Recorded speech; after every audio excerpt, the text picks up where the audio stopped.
Good evening, all of you. My screen is visible, Jesh.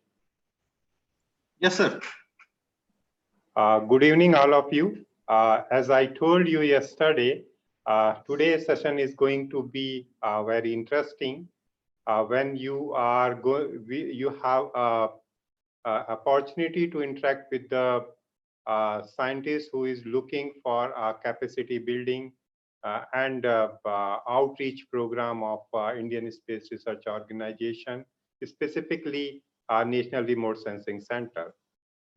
Yesterday that you have seen that Dr. Jha lecture, and you have gone through with the Dr. V.V. Rao lecture, where Dr. Rao, he has elaborated that how a geospatial technology can be utilized in water resource management.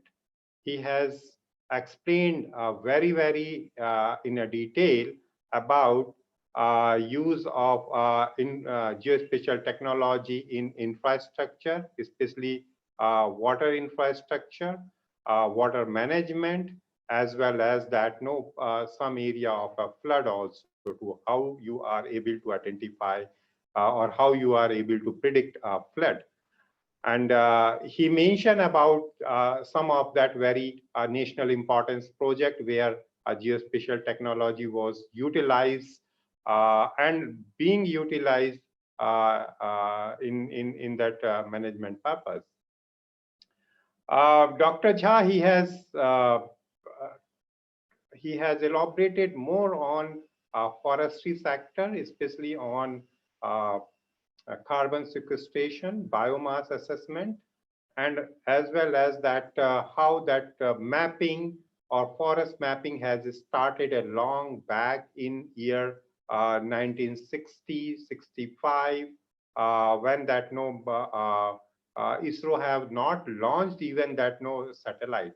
After that, after 1972 launch of a Landsat, it has given a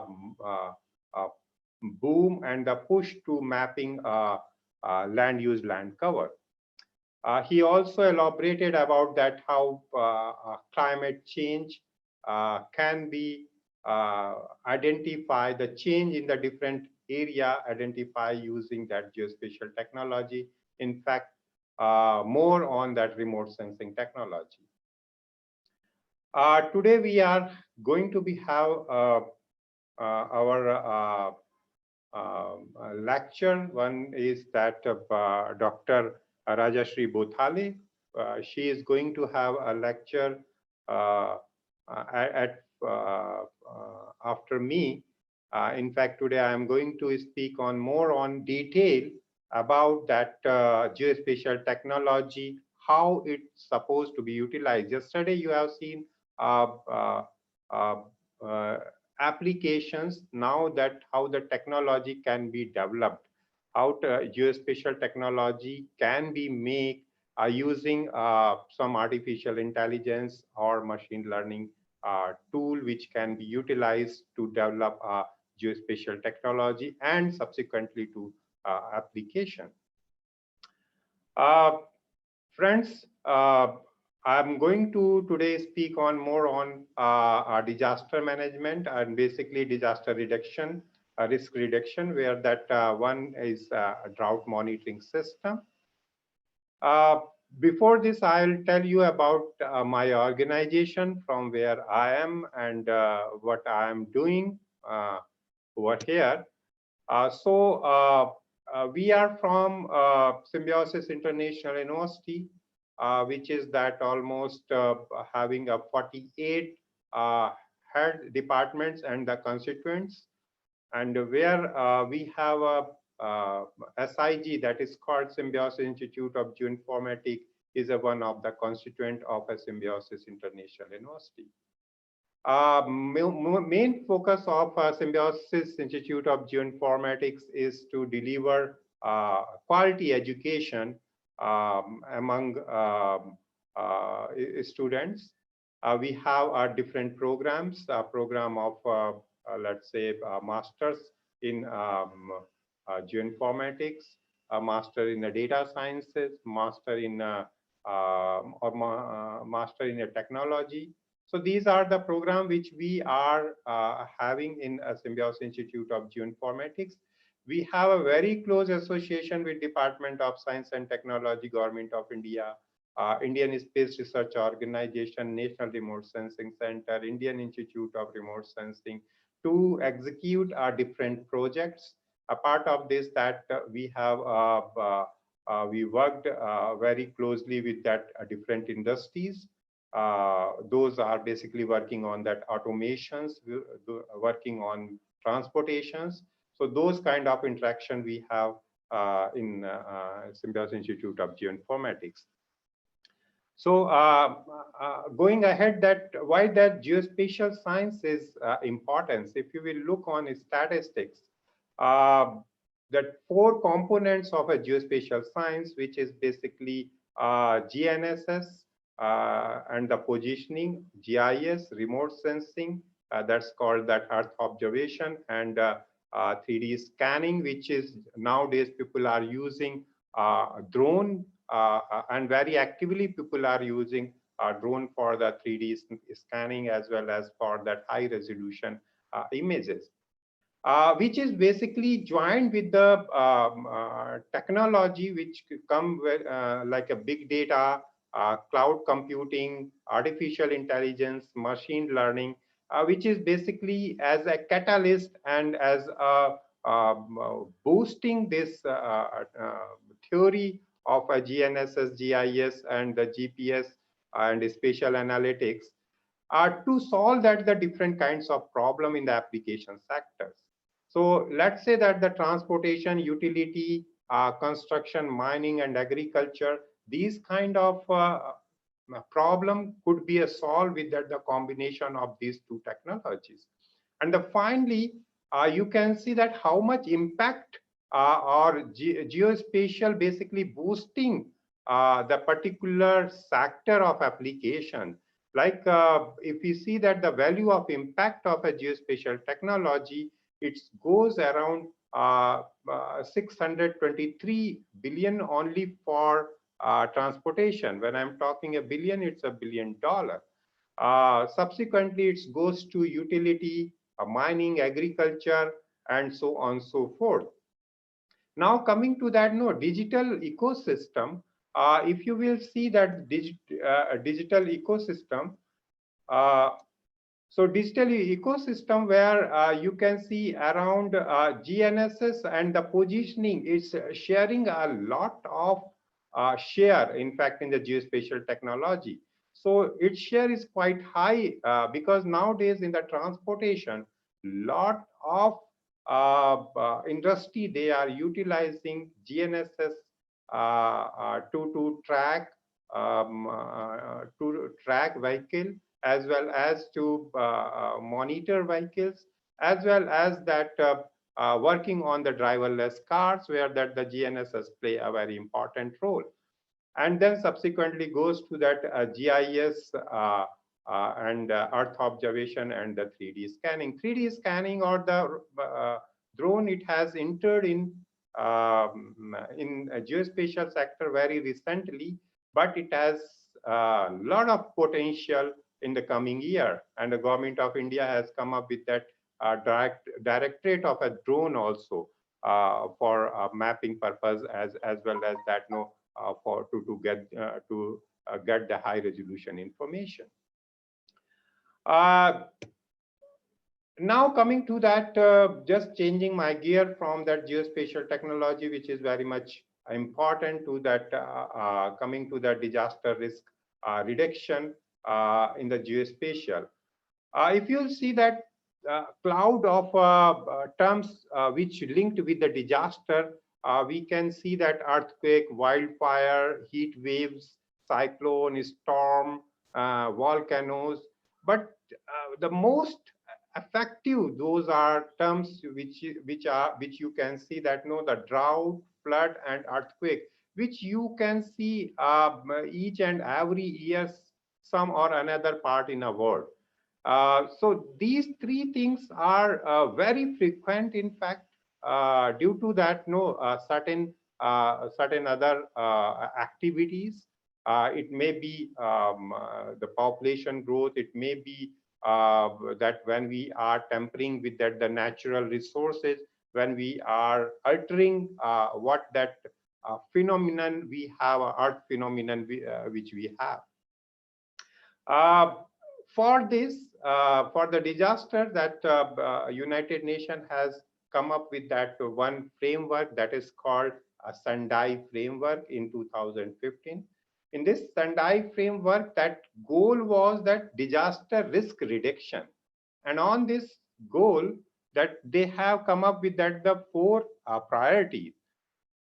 In this, the fourth priority, which here I am going to be emphasis on more on that the fourth priority, which is more usable to us, those are working in that geospatial or geoinformatics sector, that is enhancing disaster preparedness for that no effectively.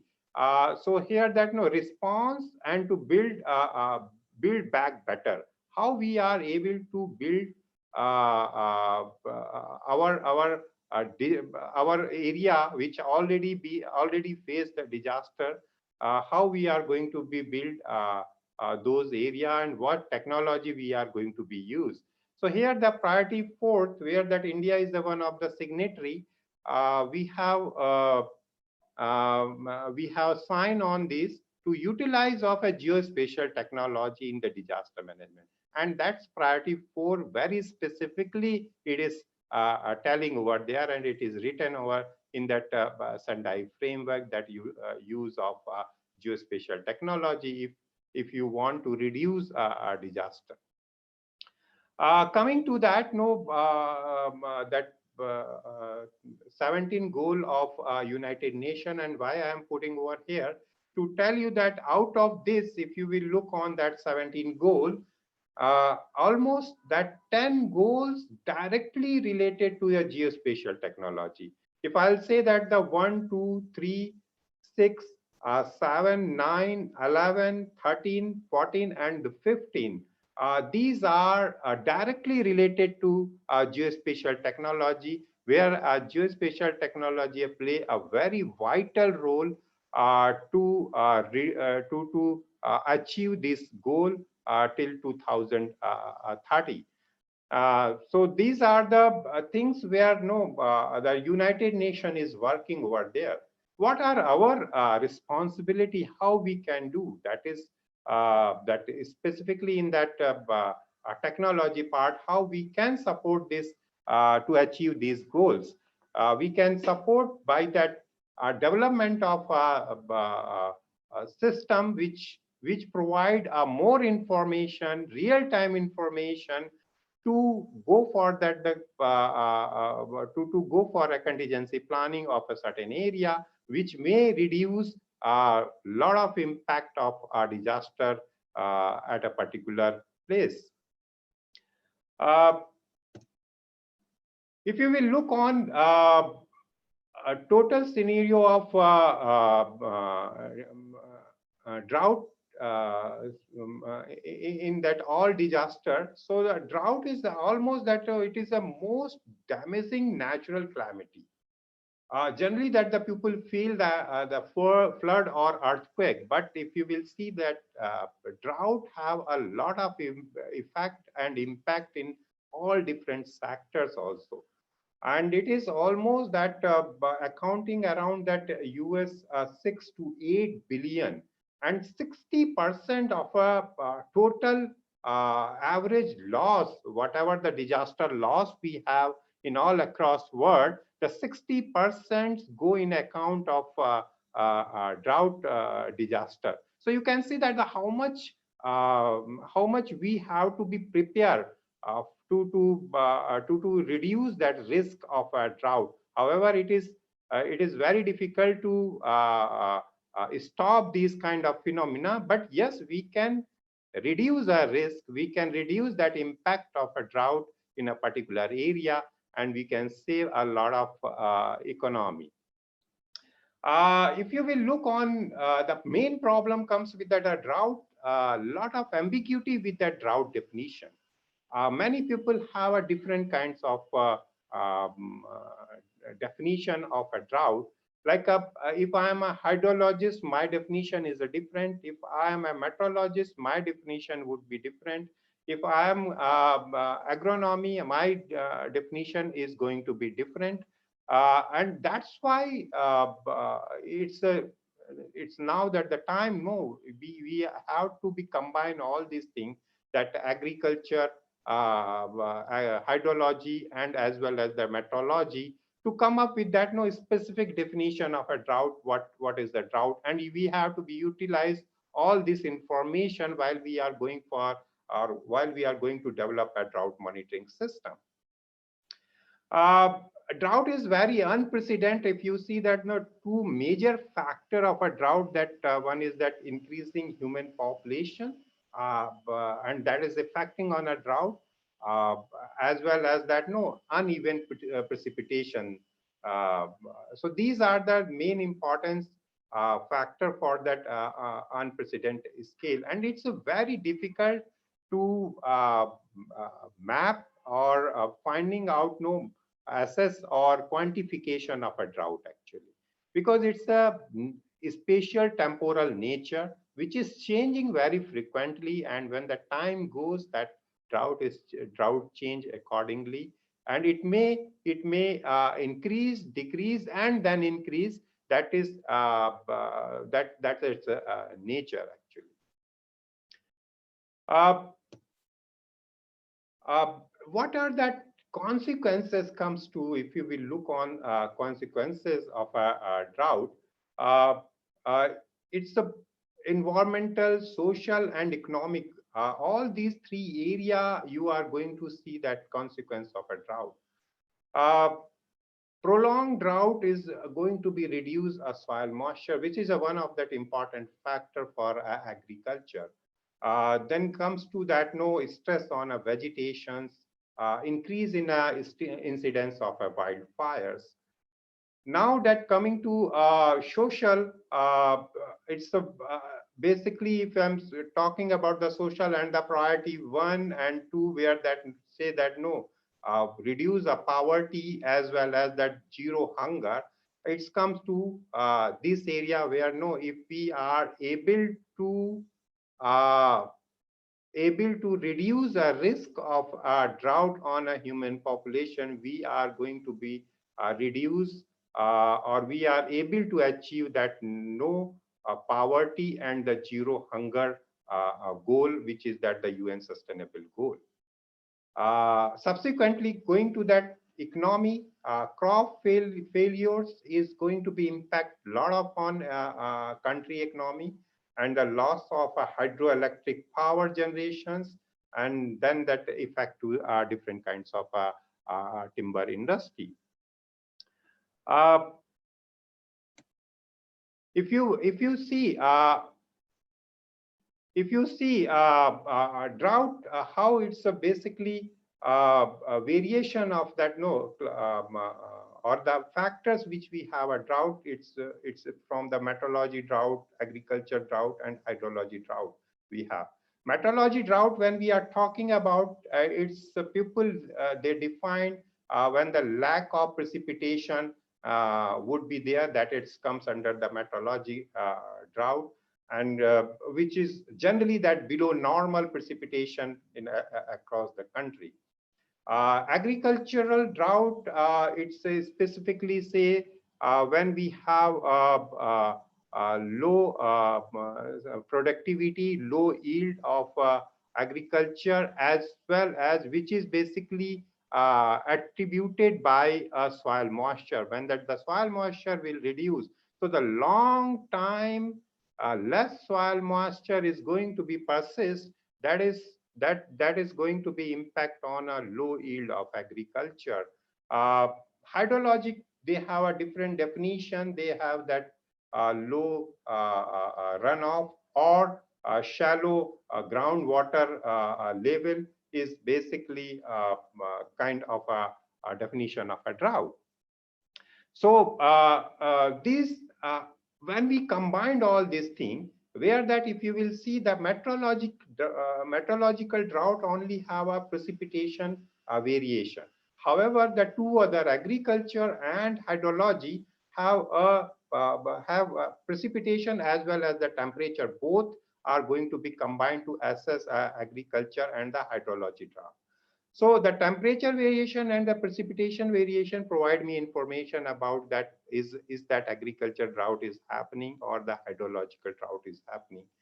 Uh, and then comes to that socio-economic drought. The socio-economic drought, when the demand is very high and the supply is going to be less, that is going to provide that's time we are going to say it's a socio-economic drought is happening, and which is more affecting on that environment, economic, and the social.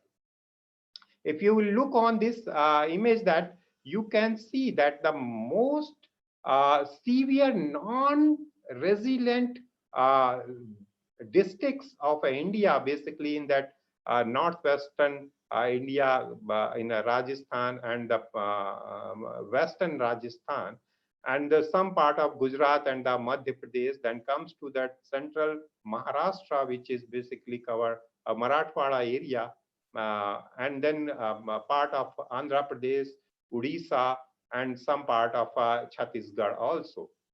So these are area which is basically severe non-resilient districts are over there, and where that we have to be looked at how we are or how we can reduce that risk of drought over there. Now, what's the significance? How we are going for that the drought study? That's one very important things comes over here. That monitoring system will provide information of the drought on a spatial platform. So a spatial platform is important, and it's also very important for that contingency planning. If you are going to get information, real-time information, or at least let's say that 8 days before information about that how drought is spreading in a particular areas, then you can, or the government, or some of district administration will get information, and they go for the contingency planning. Socioeconomic status, that improve that social and economic status. When you are able to do this contingency planning, certainly it is going to be improve the social economic condition. Reduce that risk of disaster, and directly related to the top two goals, as I mentioned you that in the previous my slides also, it's top two goals are zero hunger and reduce poverty.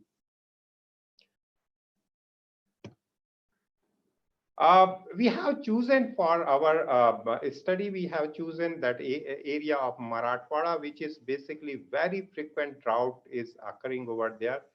Drought year observed in that Marathwada, specifically Marathwada in 2003, 2007, 2010, 12, and 2017.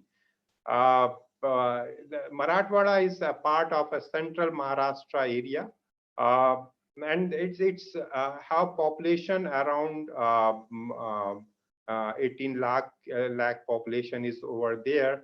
Area of around that 64,000 square kilometer area comes under Marathwada region, and out of this, maximum people, they are depend on agriculture. Their economy is depend upon agriculture totally. So you can look that once when a drought would be or drought is going to be effect on these reasons, how the social impact is going to be changed over there, how people are going to be affected by this kind of a disaster.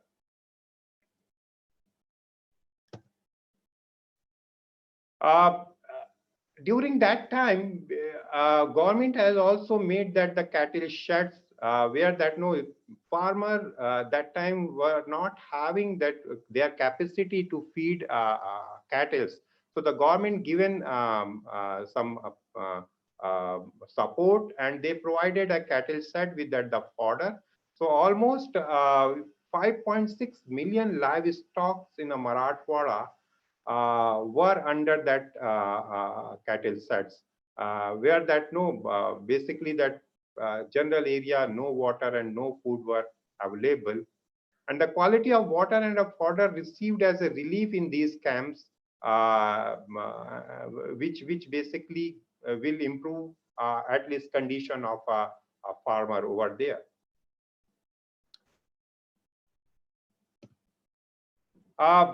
The first important things is that know what kind of a remote sensing data we require if we are going to be assess drought monitoring. If I want to know about the drought monitoring, there are lot many data available, and it's specifically that those are that open source platform. Those data are available on open source platform. Which we have used. That one is that moderate resolution imaging spectrometer, that is called the MODIS. We use that tropical rainfall measuring mission, TRMM. TRMM is now being discontinued, and now it has taken over by that global precipitation measurement. We are using the nowadays the GPM to assess rainfall. Then that AMSRE and AMSRE2, which is basically from JAXA and NASA satellite. That's provide me about soil condition, the soil moisture of a particular area. Lot many ancillary data we used and we collected from different sources to validate our model. If we will look on this model, which we have developed to assess a drought monitoring system, which is different than lot many drought monitoring system developed in India and across the world. And it is different because that one is we have used total open source platform. It is different because that we have used all that the open source data which are available, and also that ADSI, which we have developed, advanced drought severity index. There that we have put the one component that's called soil moisture, which make sense while you are going to monitor a drought but in a particular area. We extracted and we different indices that's called vegetation condition index, coming to that temperature condition index, precipitation condition index, and the soil condition index.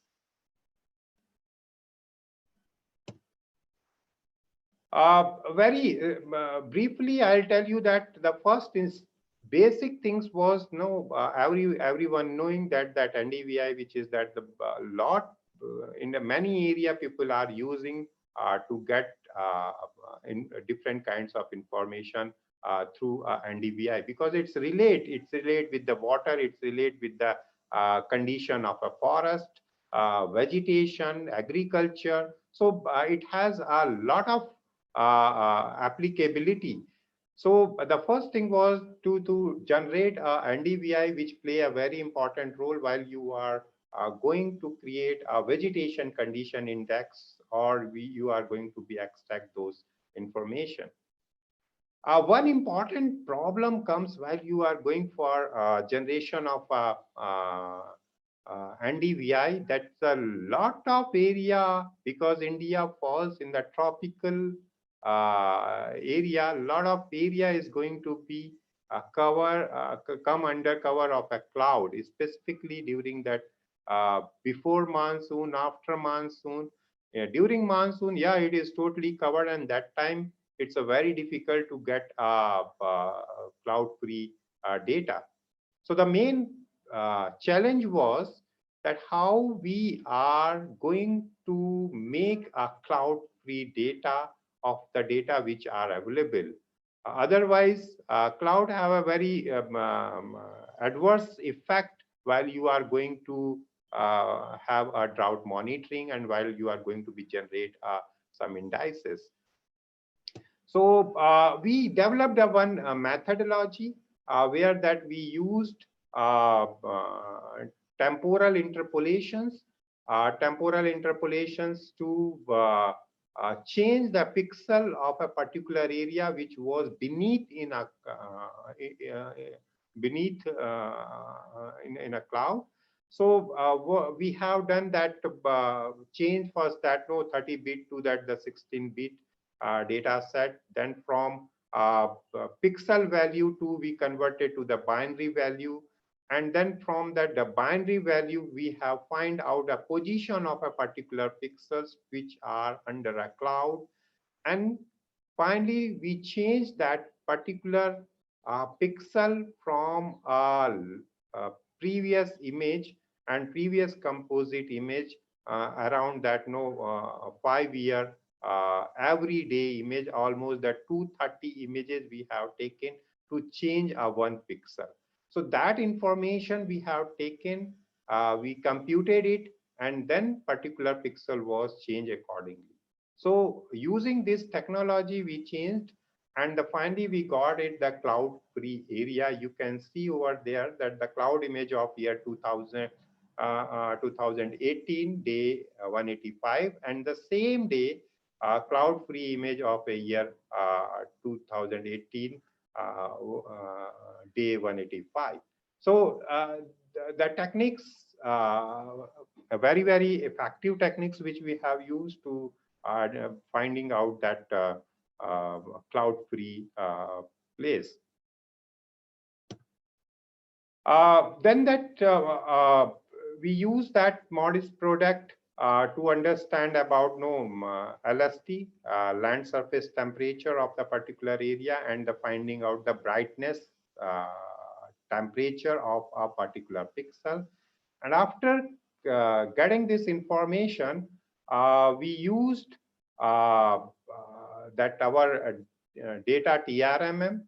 And the big challenge was that the TRMM, how we are going to be make it on, or how we are going to be optimize that data set, because that each and every data have a different kind of a resolutions.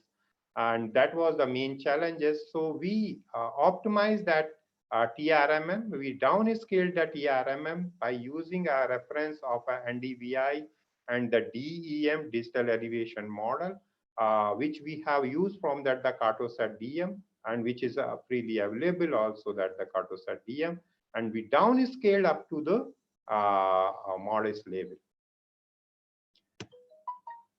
Same thing has been done for that AMSRE also. That AMSRE scale is that different than scale of a MODIS. To make on a same scale, we utilize that LST and NDVI as a reference parameter. Using those reference parameter, it was scaled down up to that MODIS level.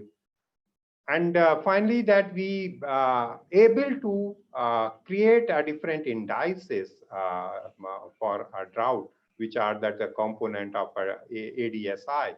So vegetation condition index was generated with using a formula. And then comes to temperature condition index generated using this formula. And the TRMM data was used to generate a precipitation condition index, where that TRMM current and the TRMM minimum, a value of a TRMM minimum was used to identify that where that we have a highest precipitation and where we have a low precipitation. And the same way goes to that SCI, that is a soil condition index. All these things we have put on that in a spatial model, and that got ADRI, that is Advanced Drought Monitoring Index. So ADRI was developed. It is better than that IDSI, which that the many people they have developed this IDSI. We have included some other parameters to make it ADRI, which provide a very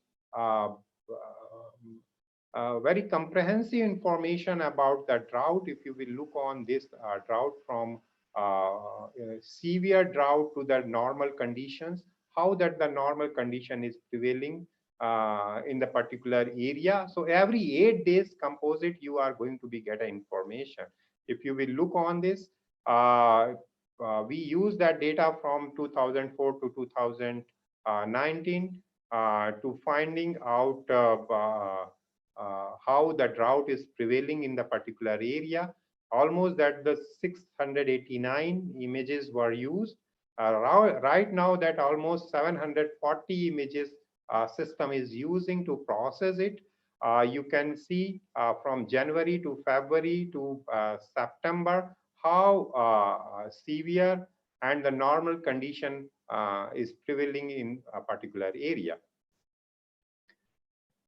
That we have tested, we have checked on the ground also, and we found that what system is providing information, it's almost quite accurate. We checked it with that very established index also, that is called SPI. So standardized precipitation index, which generally generated using that 30 years data. So SPI is a trusted index with from IMD, that Indian Meteorological Department, and we use this SPI to validate that ADRI. SPI that only provide you information about the low precipitation and the high precipitations. However, that you are going to be get ADRI, that is, it provide you a spatial temporal information. That's a missing in that SPI. We tested with that TRMM data also to calibrate it, to find out that how much TRMM data which we have used with that IMD data, which generally get from that ground informations. We divided that whole Maharashtra in grid format, and each and every grid we assessed about that how much we are getting from a TRMM and how much precipitation we are getting from IMD. And we've seen that the pattern and the trend is very good. Almost that each and every month we got very significant correlations. We come up with that correlation. We got that the correlation between SPI and that our ADRI. We got 0.5 to 0.7, and the which is quite good if we say that the June 2013 what we got it, then comes to 2013 September what we got it, August 2013 what we got it. So it's generally that 0.5 more than the 0.5 we got it, which say that it's a quite good correlation between SPI and that ADRI which we have developed for that monitoring the drought. And now we have a very active system, which is a drought monitoring system, where that you can find out image in each and every month, not only the month, in even that the week. So that week, every week you can see that how a drought is prevailing in the particular place. So this is the system which you are looking over here, that here you have to be put the drought, then goes to the month and the day, and you will get information about healthy to stressed, where that stress condition is, and where a healthy condition and where that the normal condition. So generally that 2020, it's a totally normal condition, except that the sum of the few pixels here and there. The system is very comprehensive. Presently, this system is on, we are basically modifying this system to get that the more robust, more fast system is going to be. Now coming to that SIG, that the different project where that geospatial technology provide a lot of information.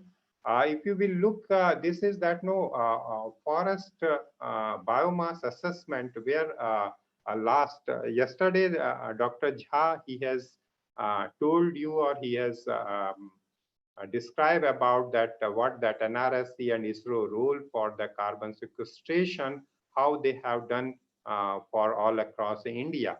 We were in the part of that one, and we have done for Maharashtra. Specifically, I have taken this Western Ghat area, specifically Western Ghat area of Maharashtra, to identify, to know that how biomass is changing in different parts of a Western Ghat in a Maharashtra area.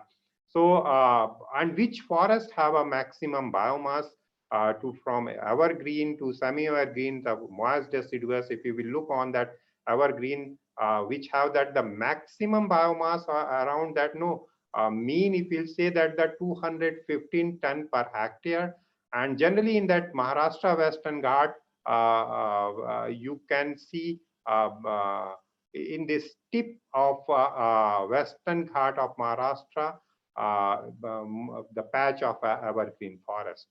Generally, that it's difficult to find that gregarious patch of evergreen forest in Maharashtra Western Ghat. Same thing, that how machine learning or that artificial intelligence, basically the machine learning, how we can use to extract that information of a canopy. So this we have used LIDAR data, which where that the DEM and DSM, we combined that both the digital surface model and the digital terrain model of LIDAR data to extract information of a canopy each, and a single tree information, that what is height of a particular canopy and how much girth of a canopy is over there. And we have done this is a successfully implementation of this canopy extraction. And then a machine is trained, means the system has trained to extract a canopy. Here that we use that raindrop algorithm and the ray algorithm to get that information about that canopy. Coming to that use of alternative geospatial technology in alternative energy, we have done that under with that my student, and which was published in a very good journal, in fact, that alternative energy journal, where to the find out which are the potential area for wind farming. So this is we have find out that the general wind orientation of each and every month, and put on a special platform to identify that which area have that the high possibility for that the wind farming, to get that the more wind energy on this area. So these kind of applications which are available, and where that you can use a geospatial technology to find out alternative or the potential area for alternative energy. So I'm going to stop my lecture over here. I can see that Dr. Rajashree Bothale, she has joined to us for this webinar. I welcome Dr. Rajashree Bothale in this webinar. So this is that how geospatial technology utilization we can do for different kinds of applications.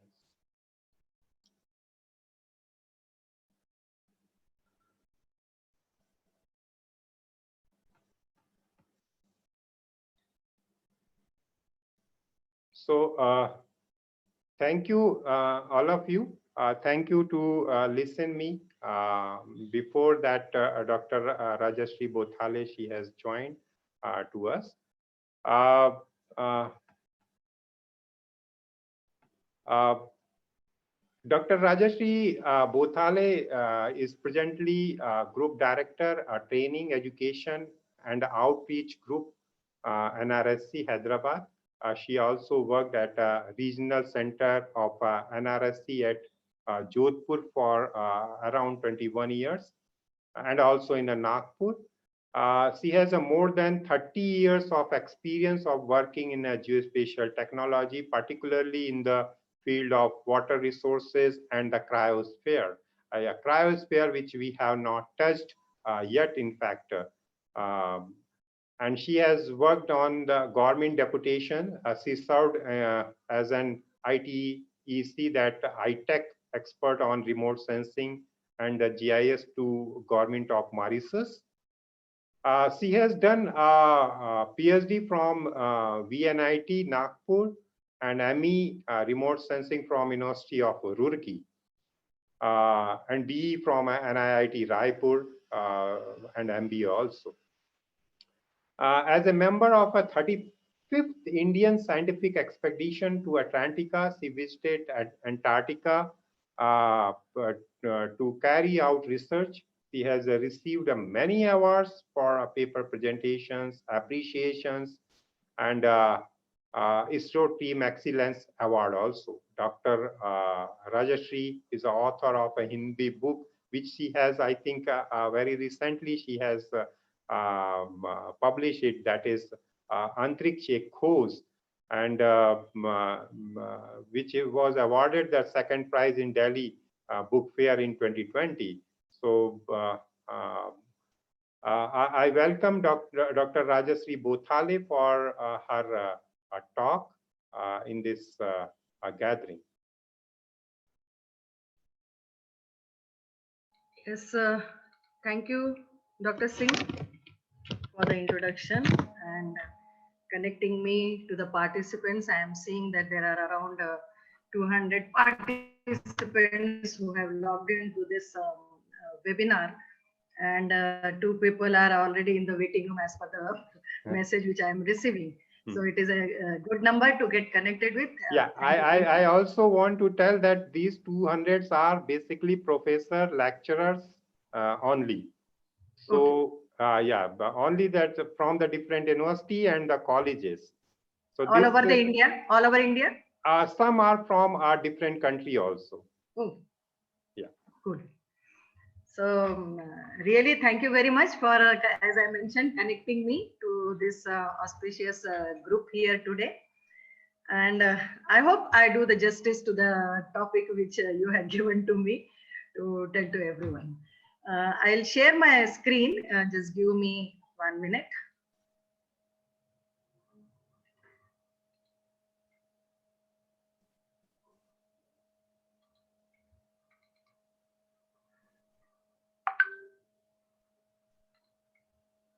Is it coming? Yeah, I can see your screen. Yes, ma'am. Okay. So, yes, to start with, Singh Saab has told me very specifically that I have to talk about Bhuvan Geoportal. Generally, I am Group Director of Training and Outreach Group at National Remote Sensing Center, and we do a lot of activity. So I thought before jumping to Geoportal, let me just connect to certain different topics and tell about other areas because when we come to the Geoportal, let us start with the ISRO vision. We know that ISRO, when it was started, and Dr. Vikram Sarabhai gave his vision, and he clearly mentioned that we must be second to none in the application of advanced technologies to the real problems of man and society. So you have to remember this application of advanced technologies to the real problems of man and society. And all ISRO's programs are targeted towards that, and Bhuvan is no exception to this. We'll come back to that later. That's why I thought it is better to start with the vision of ISRO when we are talking about Bhuvan. Now, what we deal with, we know that Indian space program is divided into 3 major segments. One is the launch vehicle, second is the satellite, and third. Ma'am, your PPT has not yet opened, I think. But I'm screen. PPT has not come. No, ma'am. No, your screen is visible, but PPT is not there. 1 minute. I'll do stop share. Yeah. Then I will have to start again. Share screen. This and share.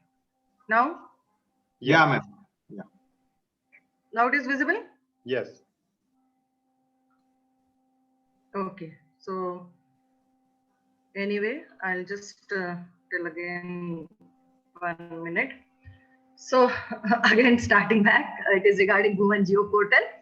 But before that, I want to tell about vision of the ISRO. I already mentioned. So we have to talk about application of advanced technologies to the real problems of man and society. From there, if you see the space program, Indian space program particularly, it has got 3 sections. One is the launch vehicle segment. Second is geostationary satellite, and third is remote sensing satellites. And remote sensing satellites, we know that they all are at 36,000 kilometers. You must have heard up till now. They have the 4 types of resolution: spectral, spatial, temporal, and repetitive resolution. Then when we started with, we had 1 kilometer resolution. Now we are from less than 1 meter, that is up to 0.65 meter spatial resolution we are talking about. Then from 24 days repeativity to we are talking about everyday repeativity. We made maps at 1 million scale to now we are talking about the cadastral level scale. So that is the advancement which has taken place, and accordingly the amount of data has increased enormously.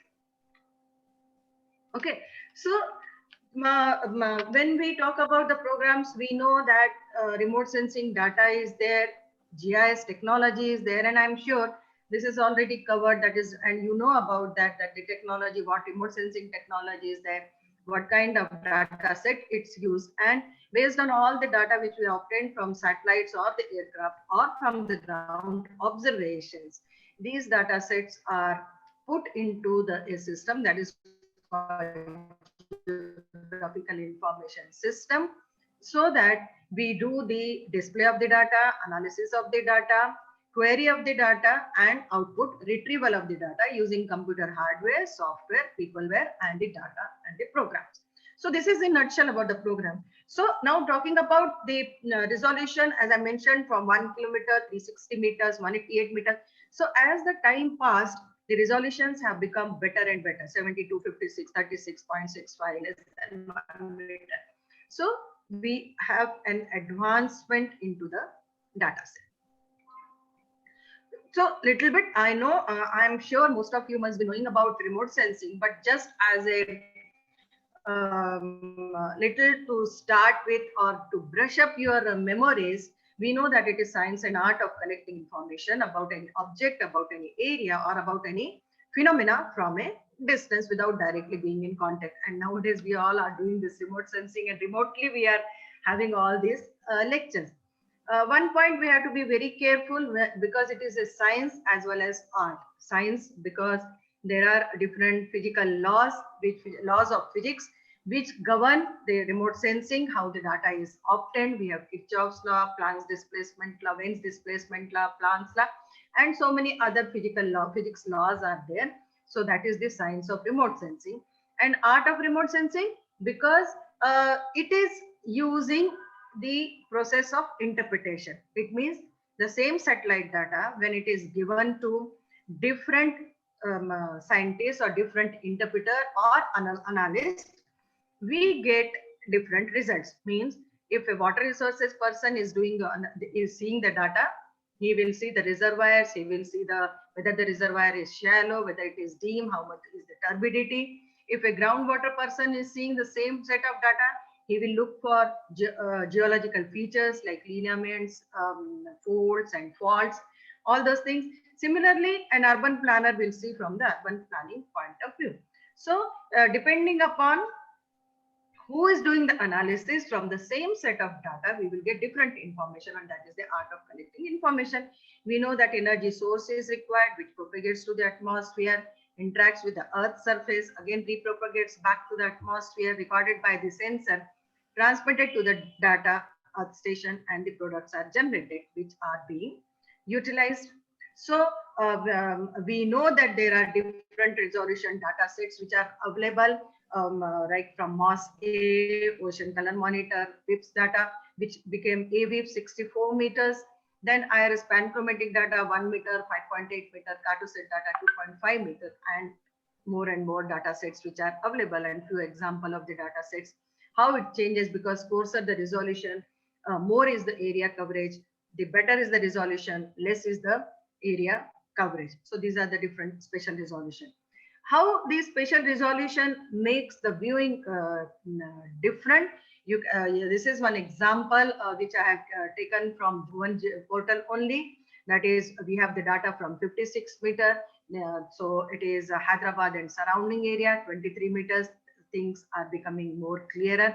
When you come to 5.8 meter, you can see even the major lanes, water body, and open areas and the grasslands and the other plantation. When you come to 2.5 meters, still it is much better. And when you come to 1 meter, you can see even a small area. There very high details, including individual trees and plantation can be given. So this is now you have a multiple set of data which is available for a particular area. Now you need a tool to see that. We'll come back to that later. So this is spatial resolution. Then we talk about the spectral resolution. We know that it is the number of bands in which the data is obtained. You should be able to play along with the data, whether you want is an FCC, false color composite, or true color composite, how the data looks like, how different features behave in the different spectral regions. That all we should understand when we are talking about the remote sensing. I'll not go much into the detail of that. Then temporal resolution. So when we are acquiring the data over a particular area, because remote sensing satellites, they are sun synchronous at 10:30 past today. If they are over Pune, tomorrow they will not be over Pune, they will be over some other areas at 10:30 past. So temporal resolution after which the data is acquired, it can be 5 days, 2 days, depending upon the swath and the resolution of the data. So for a same area, you have the multiple observations, multiple set of satellite data which is available. Okay. Then fourth one is the radiometric resolution. That is the number of gray levels in which the data is obtained. We know that the panchromatic data is obtained in 1 band, whereas if you take the OCM, it is in 8-bit. But when we talk about OCM or the data over ocean, we can even get in the 10-bit data. So always there is a trade-off between spatial resolution, spectral resolution, and temporal radiometric resolution, depending upon what data we want, what area we want to cover, and how much is the capacity or the capability we have. Now coming to the National Remote Sensing Center, I don't know whether you are aware of the or not. It is the headquarters is located. National Remote Sensing Center is located at Hyderabad. At Hyderabad itself, we have 4 campuses. One is at NRSC Balanagar, which is responsible for application areas, remote sensing application areas. We have NRSC Shadnagar, where the data is acquired, data is processed, disaster management support is given. Then NRSC GD Metlak campus, where we have outreach, outsourcing, and student activity we carry out. And Begumpet, where we have 2 aircrafts which are used for aerial survey or the LIDAR survey. Similarly, NRSC has got 5 regional centers at Jodhpur, RRSC West, RRSC North at Delhi, RRSC East at Kolkata, Central at Nagpur, and South at Bangalore. Okay, so these are the NRSC centers. And what it is done now, first we do is the satellite data acquisition. So we are acquiring the data from the satellite. We have IMGOs, Integrated Multi-Mission Ground Segment for Earth Observation Satellite. So here we have 4 antennas, and also we have Antarctica Ground Station for Earth Observation. And 3 antennas are there, where 1 is the data transmission antenna and 2 are the data reception antenna at Bharti Station, Antarctica. Then, as I mentioned, aerial services. So we have 2 Beechcraft Super King aircraft used for LIDAR imaging, processing, generation of 2D and 3D products. Then data processing, because once the data which is obtained, it is processed, products are generated, and value added products are generated for dissemination to the users. And training and outreach, we provide training from 1 week to 3 months on remote sensing and GIS, different theme oriented, customized on Bhuvan, etc. Then outreach activity, we have the 4 major activity in outreach: academic interface, student projects, outreach, exhibition, and outsourcing. Then coming to the remote sensing application, why I'm covering all these things, because these all the things which are coming, whatever outputs are generated, all the outputs are available on Bhuvan. Someone mentioned yesterday, Bhuvan has so many things, but it is complicated. So I want to tell you, it is not complicated. It is actually the resultant of different work which is being done, put at one platform. Now what happens when at one platform so many things are available? Anyway, I'll come to that. So we have the remote sensing applications. We have a different application from water resources. Yesterday there was a lecture, then regional centers work, the forestry work was told yesterday. Similarly, we have geology. Similarly, we have so many other areas where application is carried out. We have a big remote sensing application area who carry out land use, land cover, soil mapping, geology, geomorphology. So many maps are there, which are the outputs are there, for which the methodology is generated, outputs are generated, and technology is transferred to different people. The another major area which contributes a lot to Bhuvan is earth and climate sciences area. Now here what it is that it emphasizes earth as a coupled system of land, air, and ocean. So in earth and climate sciences, we have 3 major categories: land application, air application, and ocean applications. And a series of essential climatic variables are generated by this area, and all are put on Bhuvan for the use by the different user community. And then data dissemination. Now here comes what I am about to tell. NRSC disseminates satellite data and the derived data through NRSC data center. So that is one place from where the people can buy the data, through portals like Bhuvan and Bhunidhi. So these are the portals, geo portals, through which the data is disseminated. Okay. And it also disseminates data through web portals, international ground stations, and for disaster support. Now, what is Bhuvan? Bhuvan is Indian geoportal, which is open data archive. Okay, it is archive for open data. I will come to that. Rich thematic data, which is available as OGC web services, which any user, if they want to use it, can be made available. It provides support for disaster management, so disaster management information support, and it is a tool for crowdsourcing. And Bhunidhi is a portal for open data access. So Bhuvan and Bhunidhi, these are 2 portals through which the lot of satellite data, derived products, and everything is disseminated. Okay. Now coming to so with this background, you know that a host of series of data set is generated, products are generated, application products are generated, and lot of crowdsourcing is done. Now there has to be some portal to disseminate this information to user. Now we will see what Bhuvan does and what actually is Bhuvan. This is a slide in Hindi. If you want, I can explain in Hindi, or otherwise I translate it into English. Bhuvan is the geoportal of Department of Space or Indian Space Research Organization. It has been developed using open source solution. It is available in different languages, and mobile Bhuvan is also available. Bhuvan can be accessed on http://bhuvan.nrsc.gov.in or on Google. If you give Bhuvan, the first link will take you to the Bhuvan Geo platform. Now, what are the basic facilities? Let us start with that. Bahukalik. Bahukalik means multi-temporal satellite data can be seen on Bhuvan. Thematic maps and images can be seen on Bhuvan. It can do analysis. So it has a facility to do the analysis. You can download the data, that is आंकड़ों को download करना. Information about information about disaster, all the disasters, it is available. I'll talk about that, what it gives you.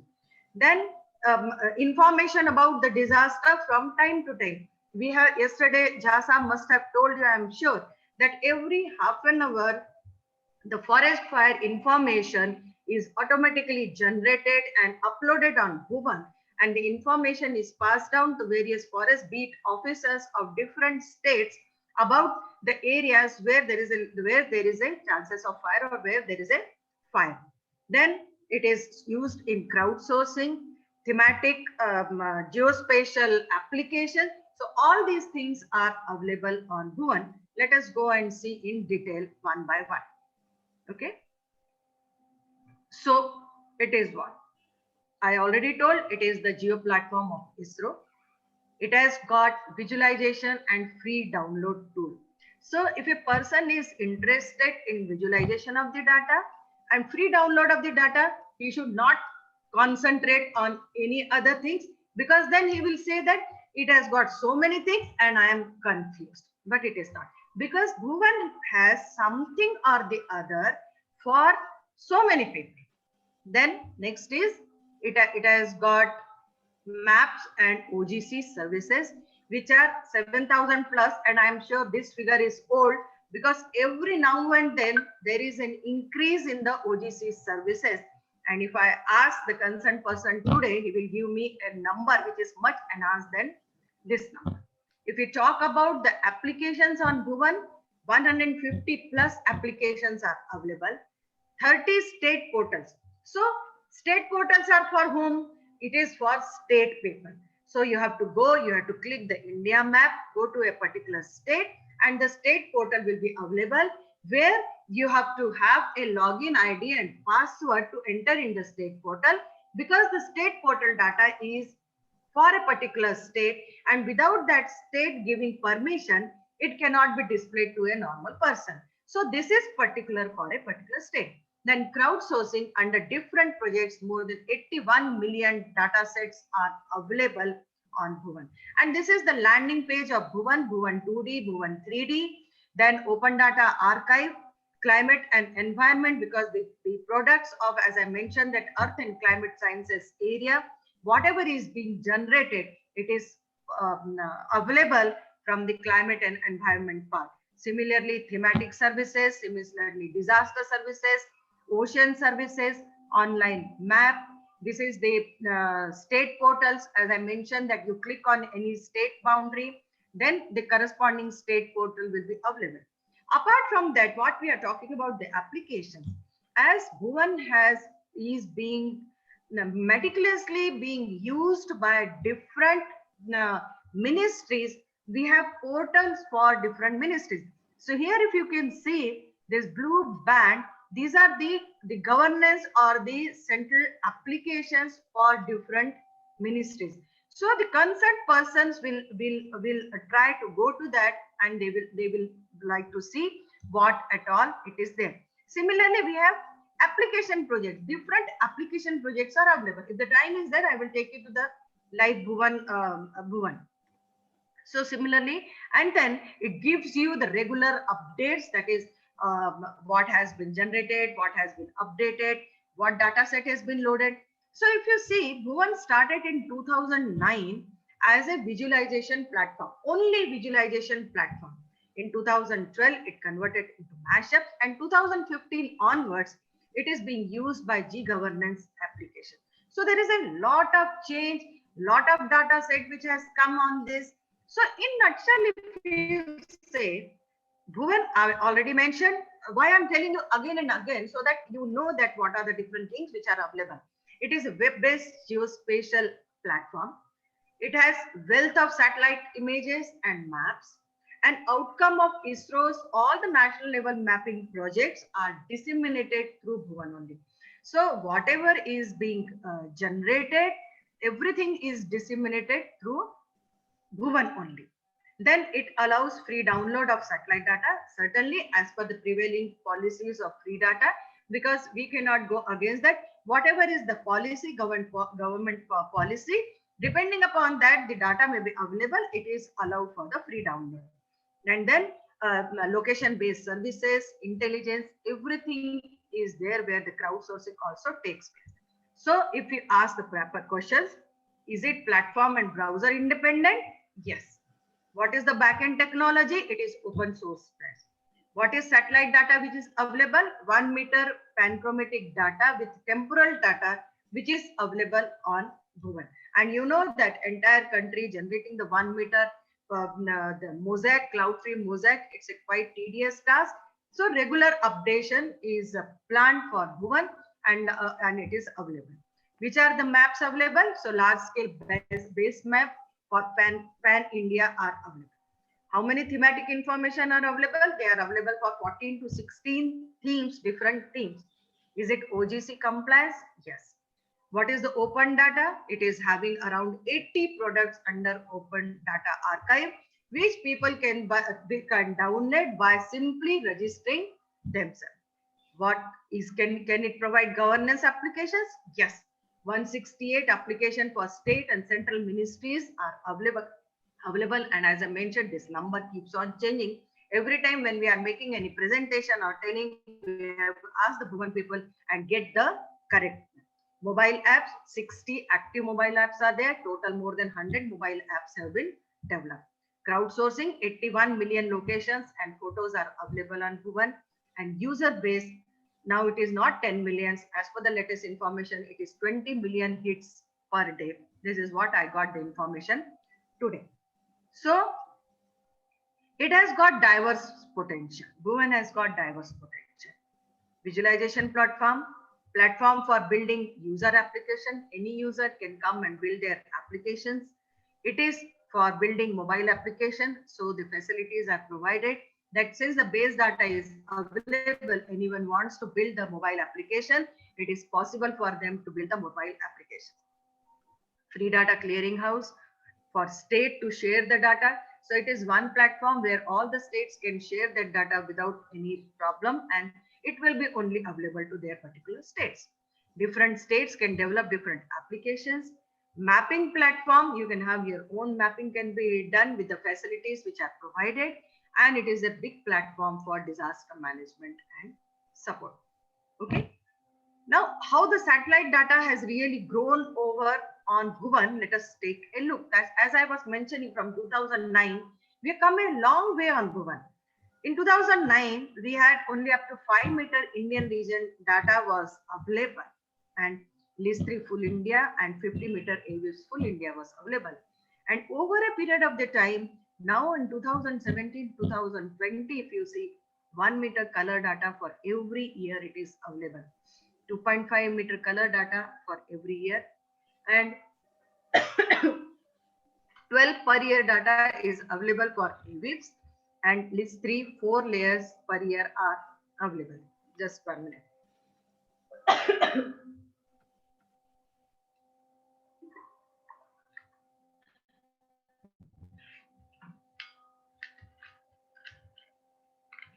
So this is how the data set has increased over the year on Bhuvan. So when I'm talking about the satellite data, Bhuvan has shown the growth from 2009 to 2020 in terms of data which is available for visualization on Bhuvan, and some may be on download. Now, if you see the Noida tiles for download, so AWIPS and LIS3 tiles are available. Color mosaic for Indian cities is available, which you can see. Color, so 2016 1 meter color for entire India it has come. Then application sectors. Bhuvan has different application areas for water, agriculture, urban, geotagging, rural development, forests, etc., etc. Okay. So what we do under these applications, asset mapping and inventory creation is done. Planning, it is used for planning and development, evaluation of program activity. So if you see for every application, sustainable development, multi-activity support. So for every application area, you have different programs. So one is data, different sets of data sets are available. And second, different applications are available on Bhuvan. Then what? Bhuvan as a thematic service.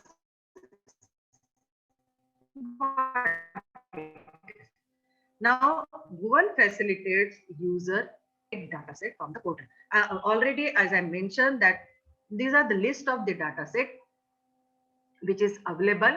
Now, these users can consume these thematic data sets and they can integrate into their system as OGC web services. So the people who are well versed with this technology can have the use of this type of data. So we have thematic services and data download. Those two are different. Some data is available for download and some data is available as services which can be used in the background by you. Then what type of data sets are available? We have land use and land cover 50,000, land use and land cover at 250,000, urban land use, wasteland, urban sprawl, water bodies. So these are different layers which are available, and it provides you the analysis, statistics, web services, and view-based print facility under thematic services. So these are available as per respective MAP policy, and secondary and additional services can be developed. And if someone wants to visit it, it is available at bhuvan.noida.nrc.gov.in/theme. Okay. Now state portal. Although it may have state viewers for 30 states, it may not be directly useful for all it, because as I mentioned, it is only for the states. It is a custom print with active layer and legend can be print. You can add different layers, raster, shapefile, WMS, because they have all the information collected at state level. Then it has different tools to draw. You can draw a polygon, measure, area of interest, WMS manager, analysis, search, custom print. So all these things, all these facility which are generally required for an analysis or for a viewer for the data, because the managers and the higher level people who they have the data set is generated, it is available on Bhuvan, and then they have the facility to zoom it, to see it, to do certain small selection of the criteria, and then the display of the results. That is what is needed. So this is under state portal. Then it has the online shapefile creation. If you are interested to create a particular shapefile on the Bhuvan data, Bhuvan facilitates to interpret or delineate the drawings as shape files, and then you file, and using the data you can do the modifications. The editing capabilities are there on Bhuvan, and you can what theme data you want, that you can filter based on either the date or if suppose you have an AOI. So for that AOI, how many data sets are available? So that facility is there.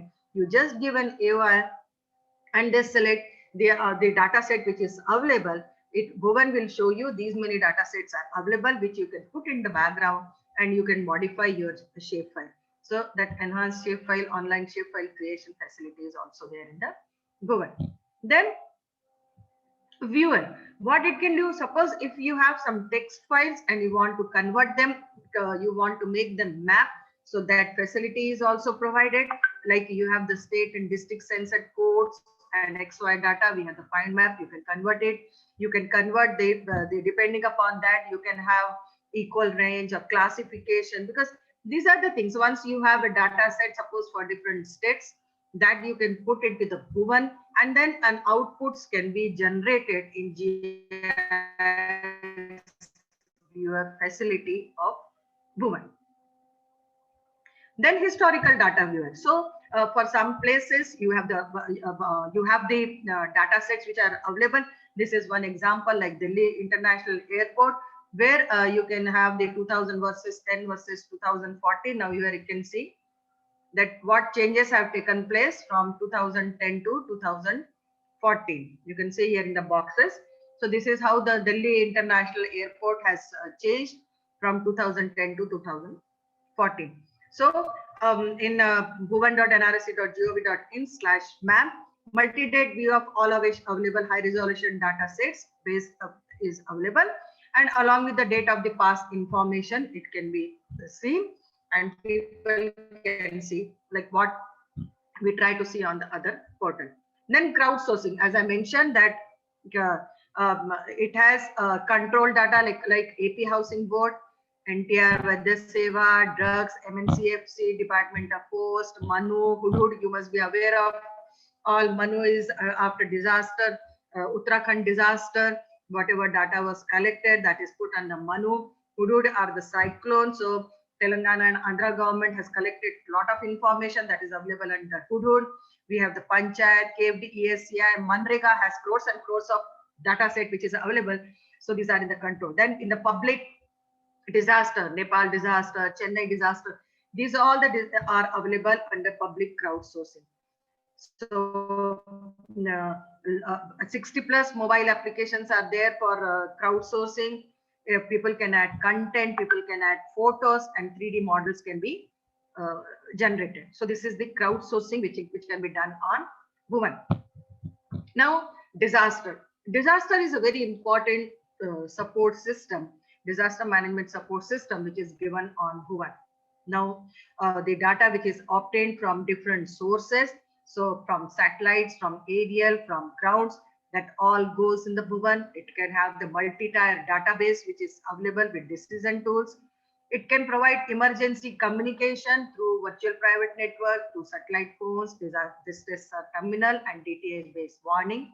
And it has under NDMCC, we have 2 national nodes, 31 state nodes, district nodes, portable nodes, and vehicle mounted nodes. Now, the information about these major 5 disasters is available on Bhuvan. One is on the floods, so hazard zonation, flood inundation, damage, bank erosion studies. In cyclone and extreme weather, track prediction, damage. Similarly, forest fire, active fire detection, drought and landslide, where we have the damage assessment, probable the landslide areas. And it also provides support to international initiatives under the disaster management program. So Indian satellite data to international charter, Sentinel-Asia, and other UN Spider. These are the international initiatives under which the data is provided. So that is also part of Bhuvan. So Bhuvan now is a geo platform for governance. And again, summing up, 168 geoportal applications are hosted on Bhuvan. It facilitates quick access, systematic inventory, and remote sensing and GIS mobile technology utilization can be done in a very effective manner. So many state ministries are supported by Bhuvan. And if you see here, total applications, like here, rural 14 applications, strategic 9, tourism 6, urban 14, water 10, agriculture 12, atmospheric sciences 3, citizen-centric 24 applications are there. Disaster, we have 13 applications, education and outreach 7 applications, environment, forestry, geosciences. So like this, 168 applications are there. And similarly, the mobile application, more than 100 mobile applications are there, out of which 60 are active application, as I already mentioned. So what is the end use benefit? Basically, it is enabling geo governance with transparency and accountability. That is the Bhuvan Geo platform for governance. Not only that, we have school Bhuvan also. Many people are not aware of that. This actually started with the students who used to have the geographic maps, and they have to make a map and understand where soil is there, what type of soil is there, what type of agriculture, where wheat crop.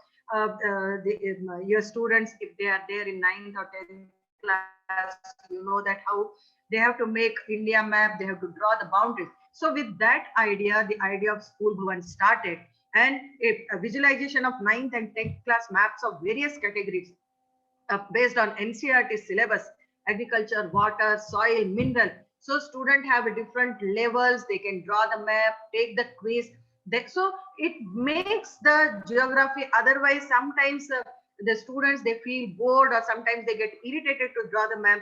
For them, it is a very, very easy tool which is available under Bhuvan, that Noida nrc.gov.in under projects under School Bhuvan. So one click feature, any feature you can click, you can have the printout maps in the PDF format, so that you can swipe the layers to know the ground reality, that okay, I want to know that here suppose soil is there, so I can swipe the map and I can see that. So it has got level 1, level 2, level 3, the interactive mapping is there where the students can do the learning. So this is actually e-learning portal for the students, School Bhuvan, and more developments are big, because maps wherever they are there, it is being used. Bhuvan has got 2D and 3D facility. So when the digital elevation model is superimposed over satellite data, we know that a digital terrain model is generated.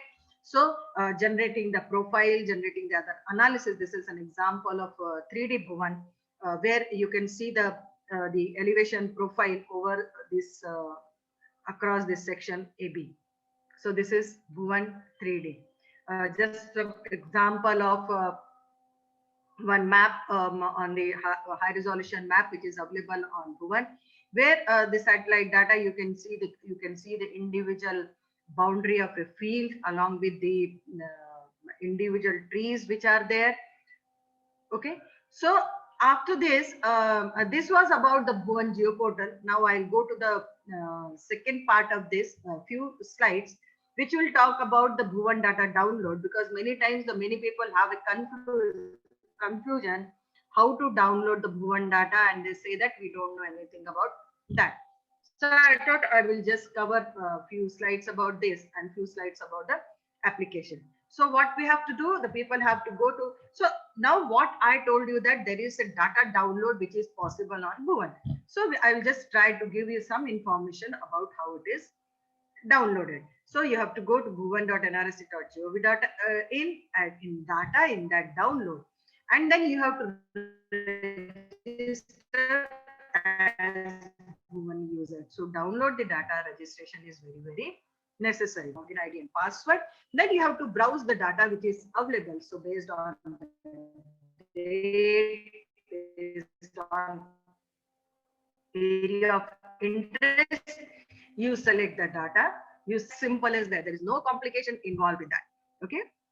This is just one map which shows that how many people have used, and this has generated that on a particular time what was the highlight which people have used.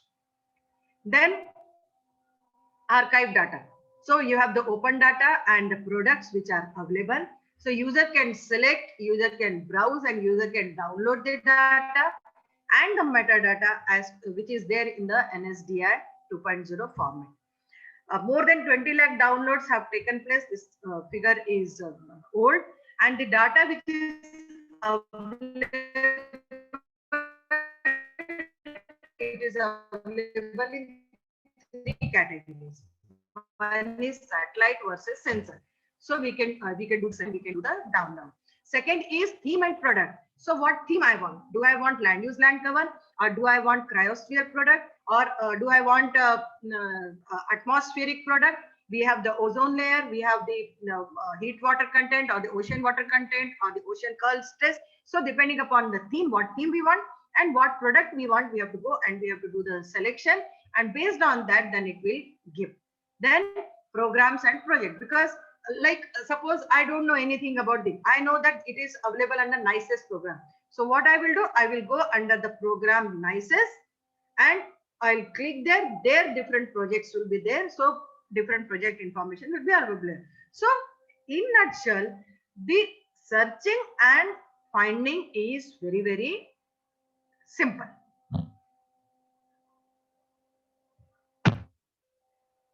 Like for example, now satellite data loading option. So you have a bounding box, you can give a bounding box, or you can give, if you don't have that, you have only a topo sheet for a particular area.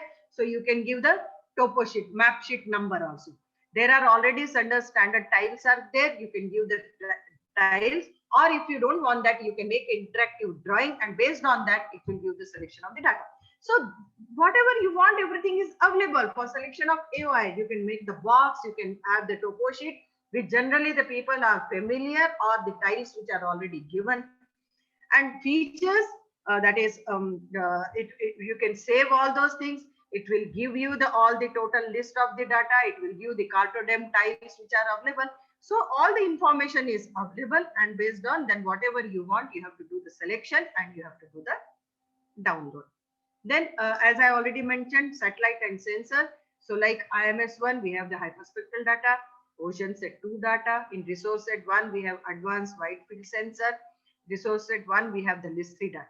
Similarly, under theme I mentioned, we have you want land and vegetation data, land and terrain data, or ocean and physical data. Similarly, whether you want Cartodem data or you want the data which is available under NICES, National Information System for Climate Studies, that is the NICES. So accordingly, what you want, different categories are available. You can see that NRSC ISRO Open Data and Product Archive facilitates the user to select, browse and download the data from this. So whether if you want to, if you are particular about the satellite sensor, you click on satellite sensor, you will get this different satellites and sensor. If you want theme and product, so it will give you whether you want land vegetation, land terrain or ocean physical, or if you want program projects, you have to give in program projects, I want under NICES. So in NICES, you have, as I mentioned, you have three, whether it is atmospheric climate, whether it is ocean or whether it is cryosphere. So depending upon what you select, corresponding product will be available. So like this, like here you have the map tiles. So Cartodem DM, we have the tiles. So you select whichever area you want and give for download. Similarly, other places also different tiles are there which help you in downloading the data. Similarly, in satellite and sensors, you may have a topo sheet or a particular frame. So topo sheet wise, like here, it is a topo sheet number H44M. So you give the selection, that data thumbnail view will be there, data pass is there, or the support different data set is available that you choose and then you can download it. Similarly, Cartodem different versions are there. Whichever area we want, we can select. So these are the different satellites and sensor products which are available. I will show one more thing. Although I have already covered, but just a few slides are there. I will just tell about the applications. So we have, I mentioned that we have the post office based application. So you can have a search post office near me within 2 kilometers. So depending upon your location, it will give whether mail products are available, parcel facility is available, insurance facility is available.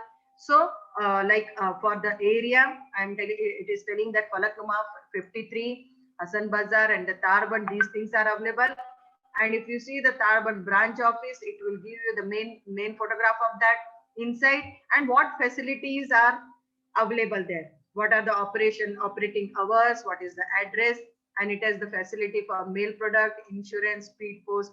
It does not have express parcel or the media post. So at each place, what are the facilities available? So this is one of the application which was developed for post office, search post office for a given location. Similarly, another is based on the PIN code. So that also is possible. You just give a PIN code, it will give the post office near to that PIN code. Then we have the lot of crowdsourcing data which is available, like in Bhuvan Manrega Geo Portal, geotagging of the Manrega products is done, and user registration and authorization is necessary because they only can upload the data and then they only can verify whether the data is correct or not. And lot of assets have been mapped under Manrega. So it has got 4 views, like citizen view, which a normal public can see, one which only administrator can see, then one is the moderator. Once he gets some information, someone is uploading, so how to moderate it and how to correct it, and the report can be generated. So this is one example of Bhuvan Manrega Geo Portal. Then we can have the locational intelligence at particular place. We have the Kedarnath disaster information, AP election information is available, AP housing information is available, and Manrega 2.2 crores. Bhuvan user distribution, this is how the people all over the world, and I'm sure that the latest information will show you some, this is a little old information, latest map will give you more people from more areas using the Bhuvan Geo Portal. This I have already mentioned. Then Bhuvan has ground versus satellite view, like here it is the Ranchi main stadium, which is available. This figure is quite old. We have 20 million hits per day. We have more than 60,000 users per day. And the data is also 2 TB data per day, which is downloaded. So thank you very much. If time is there, I can just show you the Bhuvan website. Otherwise, then I will close here, Singh sir. So you can visit bhuvan.nrsc.gov.in, or you can visit us at www.nrsc.gov.in. Or if you have any query about outreach activity, you can write to us at outreach@nrsc.gov.in. Or for any student project or for their work, they can write to us at student@nrsc.gov.in. Thank you very much. Voice. Voice, sir. Thank you, madam. Thank you for your elaborative lecture. In fact, that no, we were not knowing that many things of a Bhuvan, and it was means many of us not knowing that having 100+ application of a mobile itself, and out of that, the 60 applications are working, and you have 168 application of a different thematic area, which is really enormous data which is on the Bhuvan platform. And the users, they are not knowing. We know only that, okay, NRSC has made one Bhuvan where that you can download a data. And 90% people, they have this kind of information. The very new information which you have provided, that is a school Bhuvan. For a student, those are kids 9, 10th, 11th, and 12th, to those who have an interest in a geography. And basically it is based on the NCERT book syllabus, which is certainly going to be help them in their CBSE examination, not them. Also, those are preparing for their civil services. They can also use that the Bhuvan to understand the geography actually, that what kind of data is over there. The one very informative things which you have mentioned, no, if you will make a AOI, you are going to be get a lot many information, means how many different kinds of a layer available in a Bhuvan portal. So this kind of information, certainly it has not disseminated to across that the remote sensing fraternity actually. And that's why it was very useful lecture and very useful to all the participants. I think that it, and yesterday I mentioned to all my participants that this lecture is going to be a very interesting, and you are going to see that the so many things in a Bhuvan which might be that people are not aware about that. So thank you, madam. Thank you for your very, very elaborative lecture and your Thank you very time much. And especially. I'm sure that now many doubts are cleared that what is available on Bhuvan, as you mentioned. And this is all the work done by the entire Bhuvan team. I am just narrating. I am not directly concerned with this. You know that. But since you mentioned, so as in my outreach activity, I thought that, okay, let me have an outreach for Bhuvan, because this is a right platform where so many people are there. They will know more. That is our objective, that is developed, which is developed by NRSC. People should have more and more understanding about the facilities which is available on Bhuvan. So And Bhuvan has many things, like for example, people can have development over Bhuvan. So we have the map API is there. So the Bhuvan land use land cover map is available to you along with the statistic, and over that you can develop your own application. So that is the biggest facility which is available. correct. So you not need to start from a scratch actually. Yes. So the basic platform is available where that you can build your application. Yes, all the APIs are available which can be used and which can be incorporated in your development. Yeah, so that's a great facility provided by NRSC ISRO. And thank you, madam. Thank you for your time, and especially that I thank to all ISRO scientists, because the Zoom is barred in their office. They have taken and they have time and come to that their home to deliver a lecture. So thank you, ma'am. Thank you very much. So this is now time to close this session, and this is time to vote for vote of thanks. So customary that I am going to deliver a vote of thanks, and outset I thanks to my Chancellor Professor S.B. Majumdar sir, who always a great supporter to us. And I thanks to Pro Chancellor, thanks to Vice Chancellor. Always they guide us, they motivate us for that. Always in to do something innovative. I thank to my thank to all the speakers from DST and ISRO, Dr. Devapriya Dattaji, who has spoken about that, what is the history of a geography, how it has evolved, then that how geospatial technology clubbed with geography, and then the final geospatial science has come up with that in the existence. I thank to Dr. C.S. Jha, who has elaborated about forestry application of geospatial technology in a forestry.